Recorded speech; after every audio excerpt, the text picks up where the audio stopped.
क्या आप अपने जीवन में निराश हैं? क्या कभी आप निराश होते हैं? कभी अपनों से, कभी परायों से, कभी परिस्थितियों से, कभी शैतान की ताकतों से, कभी संसार की ताकतों से। परंतु आज का वचन हमको बताता है कि कैसे हम निराशाओं पर विजय प्राप्त कर सकते हैं। परमेश्वर की सामर्थ हम कैसे प्राप्त कर सकते हैं? कौन से तरीके हैं जिनसे हम निराशाओं पर विजय प्राप्त कर सकते हैं? परमेश्वर के वचनों से, परमेश्वर के निर्देशों से हम ऐसा जीवन जी सकते हैं जिनसे हम विषमताओं से जूझें, आगे बढ़ते जाएं और निराशाओं से हम समझौता ना करें, उनके आगे घुटने ना टेकें। तो आज का वचन आपको प्रोत्साहित करेगा, दृढ़ता देगा, सामर्थ देगा और कुछ बातें बताएगा कि कैसे हम निराशाओं पर विजय प्राप्त कर सकते हैं।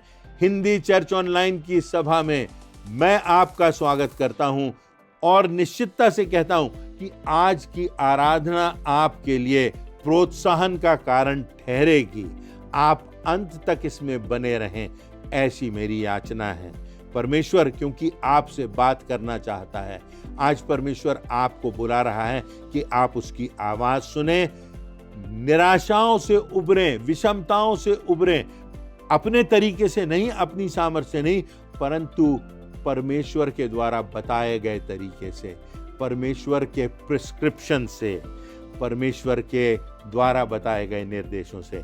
तो आइए हम इन पर विचार करते हैं। हिंदी चर्च ऑनलाइन की आराधना सभा में मैं आपका दिल से स्वागत करता हूं और धन्यवाद देता हूं क्योंकि परमेश्वर की योजना के अनुसार आज आप इस प्रोग्राम में सम्मिलित हुए हैं। आपकी योजना हो ना हो, पर परमेश्वर की योजना है। देखिए कैसे परमेश्वर की योजना इस कार्यक्रम के माध्यम से मेरे और आपके जीवन में पूरी होगी। परमेश्वर आपको आशीष दे।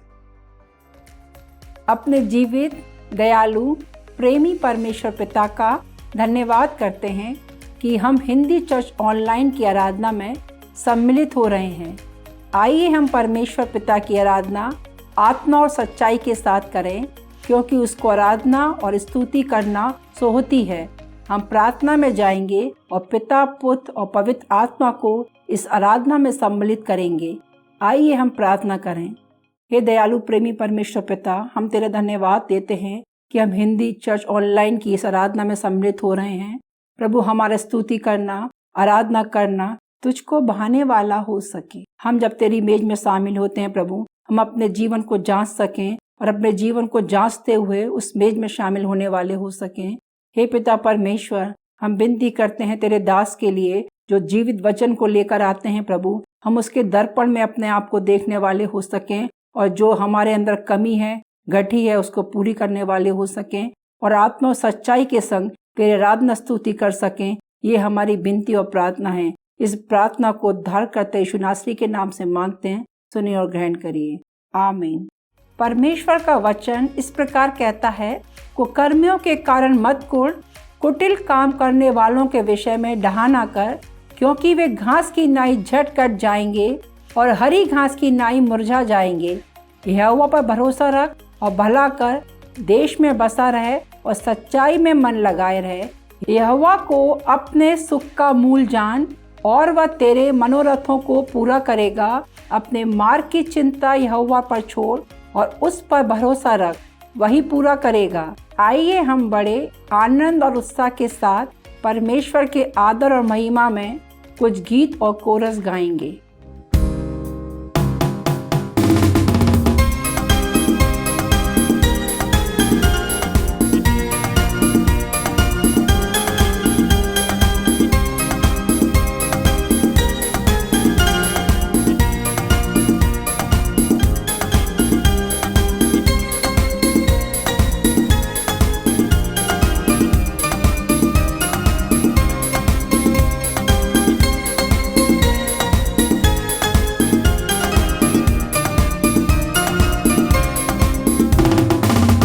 मुझे आगे पीछे घेर रखा है, अपना हाथ मुझ पर रखे रहता है। तूने मुझे आगे पीछे घेर रखा है, अपना हाथ मुझ पर रखे रहता है।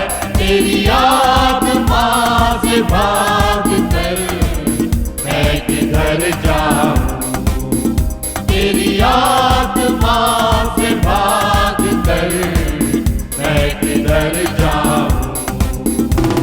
आकाश पे चढ़ूं तो तू वहाँ है, अधोलोक में जाऊं तो तू वहाँ है। आकाश पे चढ़ूं तो तू वहाँ है, अधोलोक में जाऊं तो तू वहाँ है। तेरी आत्मा से भाग कर मैं किधर जाऊं। तेरी आत्मा से भाग कर मैं किधर जाऊं। तूने मुझे आगे पीछे घेर रखा है, अपना हाथ मुझ पर रखे रहता है। तूने मुझे आगे पीछे घेर रखा है, अपना हाथ मुझ पर रखे रहता है। तेरी आत्मा से भाग कर मैं किधर जाऊं। तेरी आत्मा से भाग कर मैं किधर जाऊं।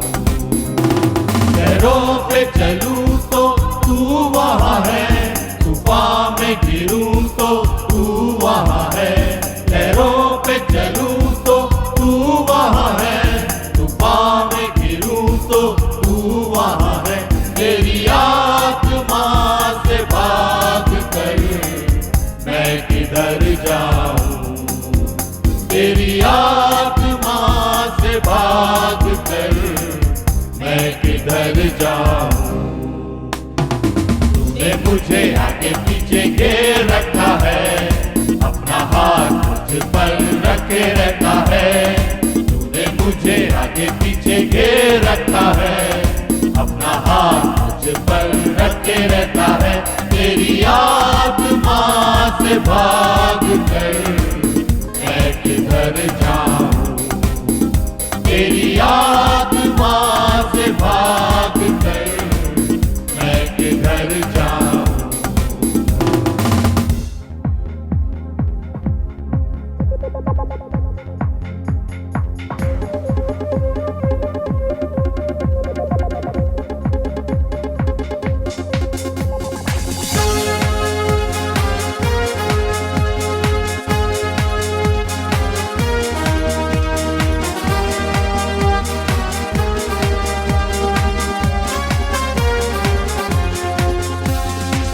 कोई मिटा ना सकेगा, कोई हटा ना सकेगा, कोई मिटा ना सकेगा, कोई हटा ना सकेगा। यीशु के प्यार से हमको डिगा ना सकेगा। कोई मिटा ना सकेगा, कोई हटा ना सकेगा, कोई मिटा ना सकेगा, कोई हटा ना सकेगा।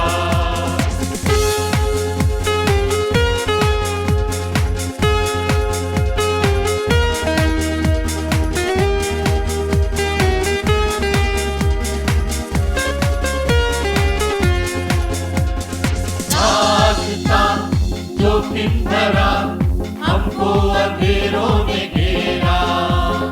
फासले मजबूरियां शैतान का छाया है डेरा। रास्ता जोखिम भरा हमको अंधेरों ने घेरा। फासले मजबूरियां शैतान का छाया है डेरा। यीशु मेरा रोशन हुआ, यीशु मेरा रोशन हुआ।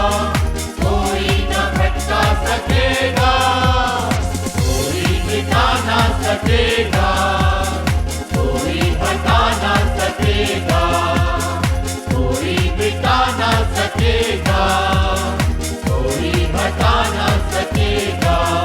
यीशु के प्यार से हमको डिगा ना सकेगा, कोई मिटा ना सकेगा, कोई हटा ना सकेगा, कोई मिटा ना सकेगा, कोई हटा ना सकेगा।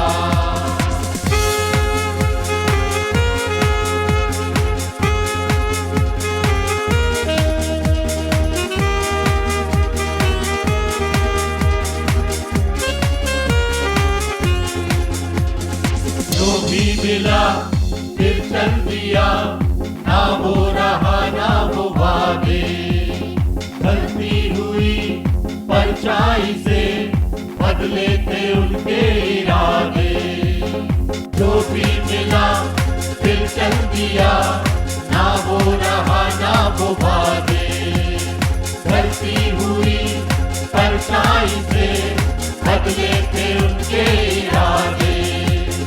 यीशु बना जो हम सफल, यीशु बना जो हम सफल, मंजिल को तू पा सकेगा, कोई मिटा ना सकेगा, कोई हटा ना सकेगा, कोई मिटा ना सकेगा, कोई हटा ना सकेगा। यीशु के प्यार से हमको डिगा ना सकेगा, कोई मिटा ना सकेगा, कोई हटा ना सकेगा, कोई मिटा ना सकेगा, कोई हटा ना सकेगा। क्या आपने कभी निराशा का सामना किया है? बिल्कुल सही बात है, हर दिन हम निराशा का सामना करते हैं। किसी न किसी बात से, परिस्थितियों से, लोगों से, अपनों से हमको निराशा होती है और हमारी इच्छा जब पूरी नहीं होती तो हम निराश होते हैं। निराशा एक सच्चाई है जो हमारे जीवन का अंग है और कभी-कभी शैतान हमारे जीवन में इस निराशा का इस्तेमाल करता है, प्रहार करता है, हमको परमेश्वर के रास्ते से विमुख भी कर देता है। पौलुस प्रेरित दूसरे कुरिन्थियों की पत्री के 4 अध्याय में जीवन के संघर्षों के बारे में कहते हैं, हम क्लेश तो भोगते हैं, हम निरुपाय होते हैं, हम सताए जाते हैं, गिराए जाते हैं। वह यह भी लिखते हैं कि हमारा बाहरी मनुष्यत्व नाश हो जाता है। इफिसियों के 6वें अध्याय में पौलुस हमें याद दिला रहे हैं कि हमारा युद्ध अंधकार की ताकतों और दुष्टता की आत्मिक सेनाओं से है और हमें बुरे दिनों का सामना करने के लिए तैयार रहना है। जीवन सरल नहीं है, जीवन आसान नहीं है, जीवन जिसको कहते हैं पीस ऑफ केक नहीं है। हमें जीवन में दुख तकलीफों का सामना करना है, सताव का सामना करना है, अलगाव का सामना करना है, मृत्यु का सामना करना है, विश्वासघात का सामना करना है, शैतान के प्रलोभनों का सामना करना है, धोखे का सामना करना है, अपनों से चोटें जो लगती हैं उनका सामना करना है। और इससे हमारे जीवन में निराशा आती है और शैतान इस प्रकार के प्रहारों से हमको परमेश्वर से विमुख कर देना चाहता है। एक लोक कथा है, शैतान ने अपने हथियारों की एक दुकान लगाई। एक कल्पना की बात है, किसी ने ये लिखा है, कल्पना की है। उस हथियारों की दुकान में उसमें घमंड का हथियार था, घृणा का हथियार था, बुराई, जलन, धोखे, कई हथियार थे और उन पर उनकी कीमतें भी लिखी थी। पर एक छोटा सा सामान्य सा दिखने वाला हथियार था जो सबसे महंगा था। खरीदार ने पूछा, ये तो छोटा सा औजार है, सामान्य सा है, परंतु ये तो बड़े औजारों से भी महंगा है, क्यों? शैतान ने जवाब दिया, यह निराशा का हथियार है, यह सबसे उपयोगी है और सबसे सरल और प्रभावशाली भी है।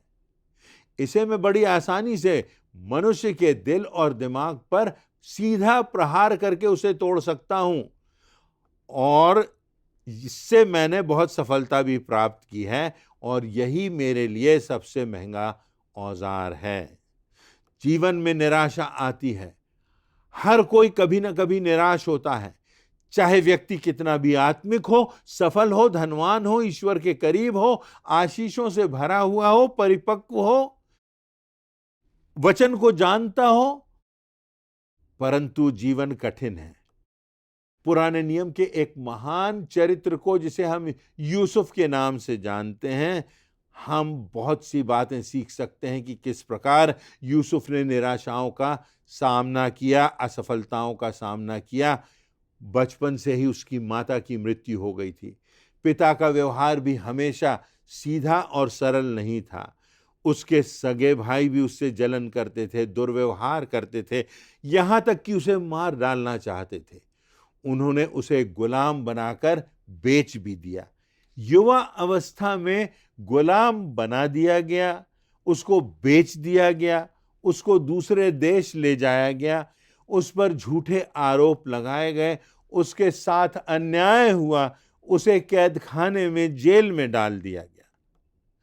अब आप सोचिए, इतने सब से गुजरने के बाद वह परमेश्वर के प्रति विश्वास योग्य बना रहा और परमेश्वर ने उसे बहुत ऊंचे स्थान पर पहुंचा दिया। वह मिस्र देश का प्रधानमंत्री बन गया। इस संसार के एक और व्यक्ति की कहानी है। 7 साल की उम्र में इस व्यक्ति ने परिवार के लिए मजदूरी करना शुरू कर दिया जिससे भोजन पानी मिल सके। 9 साल की उम्र में उसकी माता की मृत्यु हो गई। 20 साल की उम्र में उसे नौकरी से निकाल दिया गया। 22 साल की उम्र में उसने एक व्यवसाय शुरू किया और 2 साल बाद उसके पार्टनर की मृत्यु हो गई। उस पर बहुत बड़ा कर्ज आ गया। दुकान बेचकर 5 साल मेहनत करके उसने कर्ज चुकाया। 28 साल की उम्र में वह संसद का चुनाव हार गया। 41 साल की उम्र में उसके 4 वर्ष के बेटे की मृत्यु हो गई। 45, 47 और 49 वर्ष की उम्र में वह बड़े बड़े चुनाव हार गया। लेकिन 51 वर्ष की उम्र में वह अमेरिका का राष्ट्रपति चुना गया और अमेरिका देश का महान लीडर बन गया। उसका नाम आज भी जाना जाता है। उसका नाम मैं और आप इब्राहिम लिंकन के नाम से जानते हैं। अब्राहम लिंकन प्रसिद्धतम राष्ट्रपति रहा अमेरिका का। जीवन के हर पड़ाव पर कठिनाइयां हैं, निराशाएं हैं, समस्याएं हैं, तनाव हैं। बचपन की अवस्था हो, युवा अवस्था हो, प्रौढ़ावस्था हो, वृद्धावस्था हो।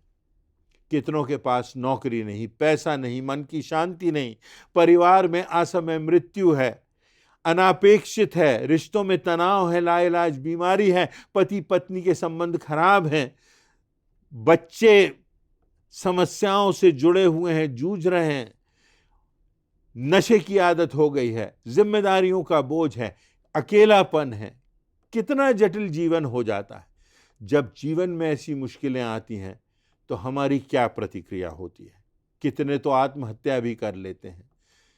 केवल भारत में हजारों लोग जो आत्महत्या करते हैं उनमें अधिकांश टीनेजर्स होते हैं, किशोर भी होते हैं। कुछ लोग भाग जाते हैं, घरों को छोड़ देते हैं, रिश्ते टूट जाते हैं। लेकिन परमेश्वर के नजरिए से बाइबल में 3 प्रतिक्रियाओं का वर्णन है जिन पे हमें ध्यान देना है। तो वचन के अनुसार, बाइबल के अनुसार जो पहली प्रतिक्रिया है वो है समस्याओं से हार जाना। कुछ लोग समस्याओं के सामने हार जाते हैं, हिम्मत हार जाते हैं, समस्याओं के सामने घुटने टेक देते हैं। उदाहरण एलिया का है। पहला राजा के 19वें अध्याय में हम पाते हैं किस प्रकार रानी इजाबेल के आदेश से डरकर एलिया भाग गया जंगल की ओर, पेड़ के नीचे बैठ जाता है, अपनी मृत्यु मांगता है, कहता है हे यहोवा बस कर मेरा प्राण ले ले क्योंकि मैं अपने पुरखाओं से अच्छा नहीं हूं। प्रेरितों के काम नामक पुस्तक के 16वें अध्याय में वर्णन है जब एक दरोगा जेल में भूकंप के आने से, दरवाजों के खुल जाने से घबरा जाता है और सोचता है कैदी भाग गए और वह खुद को मार डालना चाहता है। उदाहरण यहूदा का है जिसने यीशु को धोखा दिया और उसके बाद उसने आत्महत्या कर ली। यह प्रतिक्रिया परमेश्वर को स्वीकार्य नहीं है, परमेश्वर की दृष्टि में गलत है। हमारे जीवन में जब परीक्षाएं आती हैं, हमारे जीवन में जब निराशा आती है, तो हम कभी उनके सामने ना झुकें, कभी हम उनसे ना टूटें, कभी हम आत्मसमर्पण ना करें, हम निराशा से हारे ना, हम निराशा से अपने जीवन को बर्बाद ना करें। वचन के अनुसार दूसरी जो प्रतिक्रिया है वो ये कि समस्याओं को नकार देना। हम कह देते हैं, बहाने बना देते हैं कि ये तो कोई समस्या है ही नहीं, हमारे जीवन में समस्या नहीं है। हम झूठ बोल देते हैं, हम समस्याओं को नकार देते हैं। कितने लोग हैं जो अपनी समस्याओं का दोष दूसरों पर डाल देते हैं। किसी और ने ऐसा किया, किसी और ने अपने बस में हमको कर लिया, किसी और ने हम पर जादू कर दिया। या बहाना बनाते हैं कि मेरे पति की पीने की आदत तो नहीं थी, पर ज्यादा थक जाते हैं तो आराम के लिए पी लेते हैं। यह लड़का तो मेरी लड़की के साथ कभी गलत नहीं सोच सकता, वह तो उसे बहन समझता था, परंतु उसने उसके साथ धोखा किया, इसमें मेरी बेटी की तो कोई गलती नहीं। इस प्रकार की समस्याएं हम बना लेते। उधारी बढ़ रही थी, कैसे चुकाया जाए, तो थोड़ा हमने समझौता कर लिया, जहां नौकरी कर रहे थे वहां झूठ बोल दिया। तो इस प्रकार की समस्याएं हमारी जिंदगियों में आती हैं और हम बहाना बना के दूसरों पर टाल देते हैं। बाइबल में पतरस का उदाहरण है। प्रभु यीशु मसीह कहते हैं, तू मेरा इनकार करेगा। पतरस कहता है, मैं तो मरने तक तेरा इनकार नहीं कर सकता, कभी नहीं कर सकता। यहां तक कि आगे चल के हम पाते हैं कि पतरस ने प्रभु यीशु मसीह को पहचानने से इनकार कर दिया। उसने शैतान की शक्ति का कम मूल्यांकन किया और अपनी शक्ति का अधिक मूल्यांकन कर लिया और वह हार गया। आदम और हवा का उदाहरण है। जब परमेश्वर ने आदम से पूछा कि तूने यह फल क्यों खाया, क्यों मेरी आज्ञा को तोड़ा, तो आदम कहता है, स्त्री ने मुझे बहका दिया। जब स्त्री से पूछा तो वह कहती है, सर्प ने बहका दिया। अपनी गलती ना मानना, दूसरे को दोषी ठहराना, यह मनुष्य का स्वभाव है। हमारी समस्या है कि हम अपनी गलती और कमजोरी और पाप को स्वीकार नहीं करते और पश्चातापी मन से परमेश्वर के पास नहीं जाते, और तब हमारे लिए यह खतरनाक बात हो जाती है, यह पाप की श्रेणी में आ जाता है। तब हमारी स्थिति कुछ ऐसी हो जाती है कि हमको जानलेवा बीमारी तो है, पर हम बहाने बनाकर उसका इलाज नहीं करते। हमको परमेश्वर के सामने जाना है और अपनी समस्याओं को नकारना नहीं है। तब हम तीसरी प्रतिक्रिया पर आते हैं, वचन के अनुसार जो विजय का मार्ग है, जो प्रतिक्रिया परमेश्वर की दृष्टि में उचित है। समस्याओं को परमेश्वर के सामने स्वीकार कर लेना और कठिनाइयों को, विषमताओं को परमेश्वर की योजना समझकर उनका दृढ़ता से सामना करना। तीसरी और सही प्रतिक्रिया यही है, समस्याओं को स्वीकार करना और उन पर विजय प्राप्त करने के लिए डटकर आगे बढ़ जाना, जानते हुए कि परमेश्वर की सामर्थ हमारे साथ है। प्रार्थना करना कि परमेश्वर हमें सामर्थ दे। प्रार्थना करना, पवित्र आत्मा तू हमारी अगुवाई कर। तब पवित्र आत्मा की अगुवाई से, परमेश्वर की सामर्थ से, प्रभु यीशु मसीह के पुनरुत्थान की सामर्थ जो हमारे लिए उपलब्ध है, उससे हम समस्याओं पर विजय प्राप्त करते हैं, निराशाओं पर विजय प्राप्त करते हैं और विजयी जीवन जीते हैं। पौलुस प्रेरित ने अपने जीवन में कितनी समस्याएं सही, व्यक्तिगत समस्याएं, सामाजिक समस्याएं, राजनीतिक समस्याएं, और कितनी जीवन में यहां तक कि मृत्यु सामने आ गई, कैद में डाल दिया गया, समस्याओं का सामना उसने किया, पथरवाह कर दिया गया। यूसुफ का जीवन भी एक बड़ा उदाहरण है। समस्याओं को उसने समझा, स्वीकारा, सामना किया, पर हार नहीं मानी, घुटने नहीं टेके, उनको नकारा नहीं, बढ़ गया परमेश्वर की शक्ति से, और तब उन्हें विजय मिली। चाहे पौलुस प्रेरित हो और चाहे हम यहाँ पर देखते हैं यूसुफ का जीवन हो। तो क्या बातें हैं, क्या बातें हैं जो हमको मजबूत बनाएंगी, हमको विषमताओं से जूझने के लिए तैयार करेंगी। पहली बात, परमेश्वर से अटूट संबंध बनाए रखना। बाइबल बार बार कहती है परमेश्वर यूसुफ के साथ था, यूसुफ परमेश्वर की ओर देखता था, यूसुफ प्रार्थना करता रहा। पौलुस के लिए लिखा है, वह प्रार्थना करता रहा, संगति रखता रहा, प्रचार करता रहा, कैद में भी प्रचार करता रहा और परमेश्वर से उसका एक मजबूत रिश्ता बना रहा। परीक्षाओं से समझौता नहीं किया। शैतान अक्सर हमारी कमजोरी और निराशा में हम पर हमला करता है और हम पर विजयी होने का प्रयास करता है। यूसुफ ने शासक पोतीफर की पत्नी के प्रलोभन का दृढ़ता से सामना किया और वहां से वह भाग गया। उसने उस परीक्षा से अपने आप को अलग कर लिया। पौलुस ने राजनैतिक शक्ति, पद और उन प्रतिष्ठाओं को पाने से बेहतर समझा कि परमेश्वर के मार्ग पर चले और समझौता नहीं किया। परीक्षाओं के समय परमेश्वर के सिद्धांतों पर टिके रहना जरूरी है। कन्विक्शंस पर हमको बने रहना, इमोशंस पर नहीं। और तब हमारा ध्यान परमेश्वर की योजना पर लगा रहे कि परमेश्वर हमारे जीवन से, हमारे जीवन में कुछ बहुत बड़ा कार्य कर रहा है, इसीलिए ये विषमता आई है। इन बातों को जब हम समझेंगे तो हम देखते हैं कि अपने जीवन में यूसुफ क्या कहता है। उत्पत्ति के 45वें अध्याय की 5वीं से 8वीं आयतों में अपने भाइयों से वह कह रहा है, अब तुम लोग मत पछताओ, क्योंकि परमेश्वर ने तुम्हारे प्राणों को बचाने के लिए मुझे आगे भेज दिया है।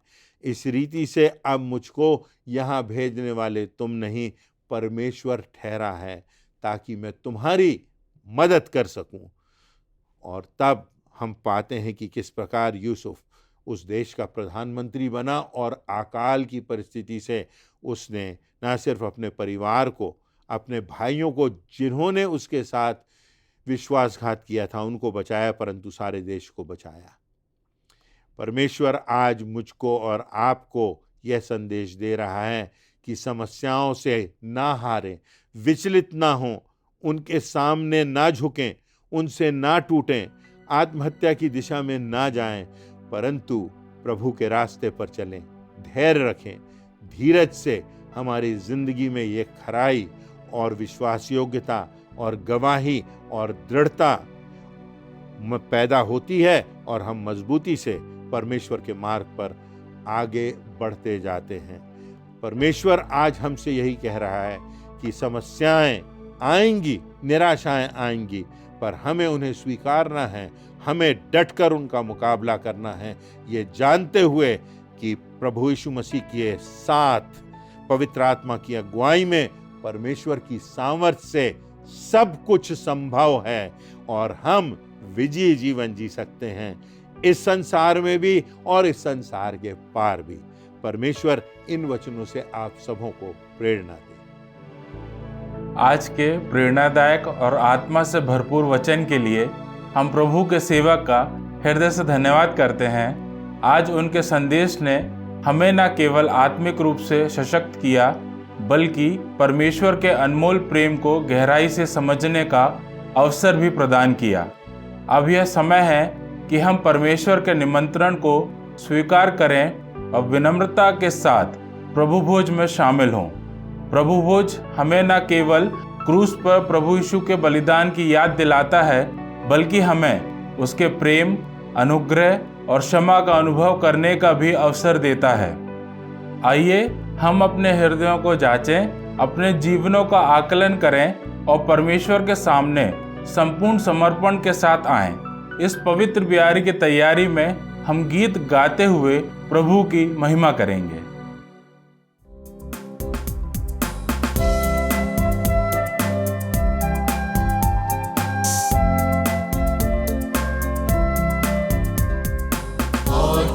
बात की बड़ाई ना करे, यीशु मसीह के क्रूस को छोड़। और किसी बात की बड़ाई ना करे, यीशु मसीह के क्रूस को छोड़।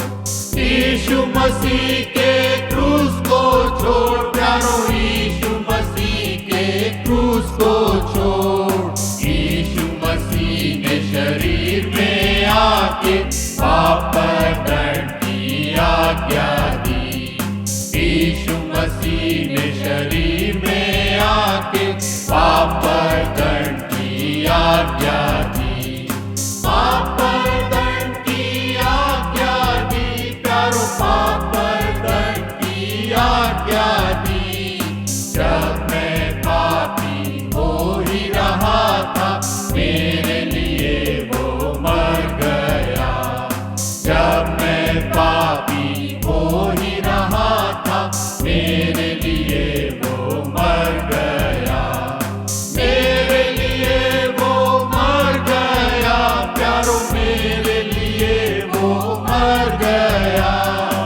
हाँ वो ही मुझ में जीता है, वो ही मुझ में जीता है, प्यारो वो ही मुझ में जीता है। और किसी बात की बड़ाई ना करें, यीशु मसीह के क्रूस को छोड़। प्रभु यीशु मसीह जिस रात वह पकड़वाए जाने को था, उसने रोटी ली और धन्यवाद करके उसे तोड़ी और अपने चेलों को देकर कहा, लो खाओ, ये मेरी देह है जो तुम्हारे लिए तोड़ी जाती है। इसी रीति से उसने ब्यारी के पीछे कटोरा भी लिया और चेलों को देकर कहा, यह मेरा वह लहू है जो बहुतों के पाप मोचन के लिए बहाया जाता है। तो जब कभी भी तुम आपस में मिलो तो मेरे स्मरण के लिए ऐसा ही किया करो। आइए हम इस प्रभु की मेज पर परमेश्वर की आशीष मांगें, प्रार्थना करें। हमसे प्रेम करने वाले हमारे जीवित दयालु प्रेमी पिता परमेश्वर, हम धन्यवादित हैं आज की सुबह कि हम प्रभु यीशु मसीह के नाम से आपके चरणों के नजदीक आ सकते हैं। पिता परमेश्वर, हम धन्यवाद देते हैं प्रभु यीशु मसीह के लिए जो इस संसार में आया, हमारे लिए वो मारा गया, गाड़ा गया और हमको अनंत जीवन देने के लिए तीसरे दिन वह जी उठा। उसी अनंत आशा के लिए हम आपको हृदय से धन्यवाद देते हैं। जब हम इस ब्यारी में शामिल होते हैं, हमें पिता अपनी आशीषों से आशीषित करें। बिनती मसीह यीशु के नाम से मांगते हैं, आमीन। आप जिन्होंने भी प्रभु यीशु मसीह के नाम से डूब का बपतिस्मा लिया है, आप इस प्रभु की मेज में सादर आमंत्रित हैं।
परमेश्वर की आराधना से हम परमेश्वर के साथ जुड़ जाते हैं।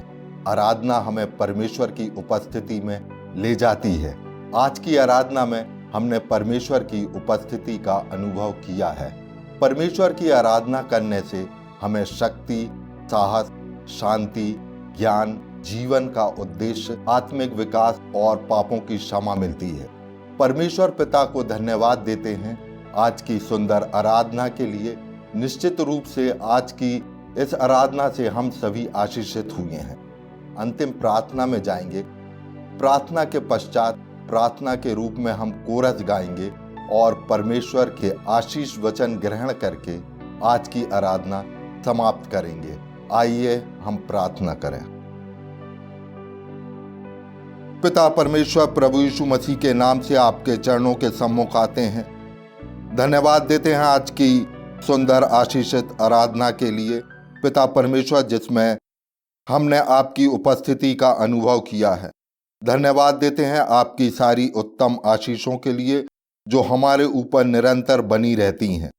धन्यवाद देते हैं हिंदी चर्च ऑनलाइन आराधना के लिए, जिसके माध्यम से हम आपकी आराधना और स्तुति कर सकते हैं।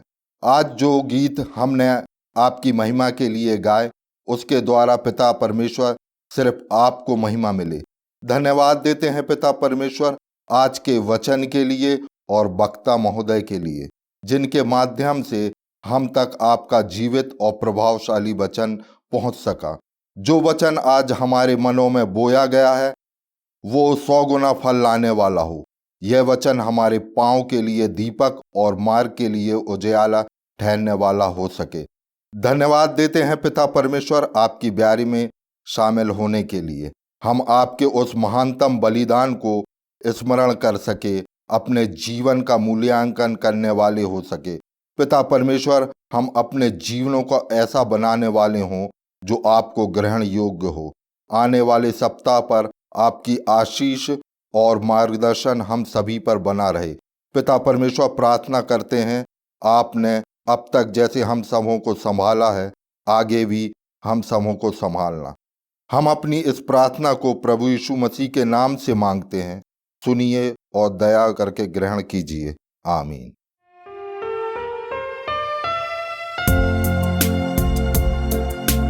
योग्य केवल तू, योग्य केवल तू, योग्य केवल तू ही प्रभु, मेरे प्रभु यीशु। पवित्र केवल तू, पवित्र केवल तू, पवित्र केवल तू ही प्रभु, मेरे प्रभु यीशु। आदर और महिमा है तेरे, आदर और महिमा है तेरे, आदर और महिमा है तेरे प्रभु, मेरे प्रभु यीशु। आइए हम परमेश्वर की आशीष को ग्रहण करें। अब हमारे परमेश्वर पिता का प्रेम, उसके इकलौते पुत्र प्रभु यीशु ख्रीस्ट का अनुग्रह और पवित्र आत्मा की शांति एवं सहभागिता हम सब विश्वासियों के साथ अब से लेकर सर्वदा लो बनी रहे। आमीन।